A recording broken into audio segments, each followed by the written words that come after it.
Welcome to the Techie Tessie channel. My name is Tess and today we're going to be looking at the programming language Java.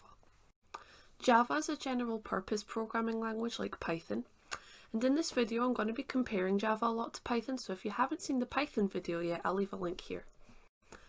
But today we're going to go over some common programming concepts and how to write them in Java.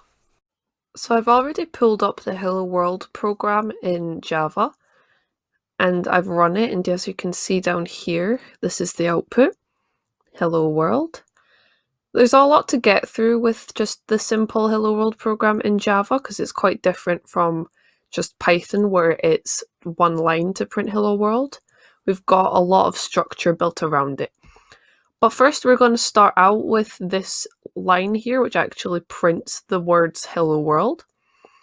To print something in Java, we say system.out.println, and this println stands for print line. One thing to note in Java, which is different from Python, is we end statements with a semicolon here.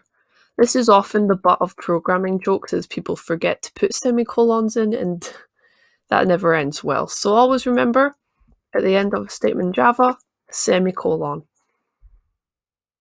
Now that we've talked about this line here, let's talk about the outlying structure.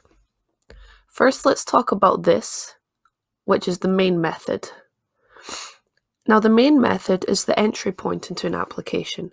So as you can see, we use these curly brackets and our Hello World line is within. So when we run this application, as I'll demonstrate,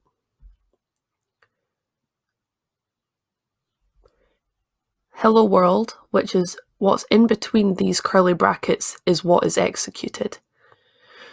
So when you're making an application, remember to put what you want to run within your main method in Java.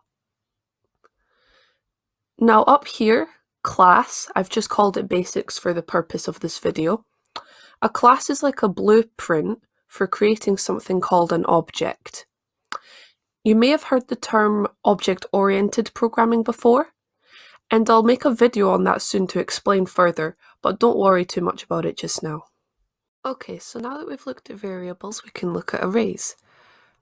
Java, as you'll remember, is strongly typed, so we have to declare what type of data is going in our array. In this case, it's strings. And we also have to put square brackets in to indicate that it's an array. To print, it's the same as it would be in Python. We say shopping 0 to print our first item. As you'll remember, arrays start at 0. And as you can see here, bananas is outputted. If we do shopping 1, it outputs apples. And shopping 2 outputs pears. So the difference between a Python array and a Java array is also that Python array uses square brackets, Java array uses curly brackets, and as you do with all statements in Java, end it with a semicolon.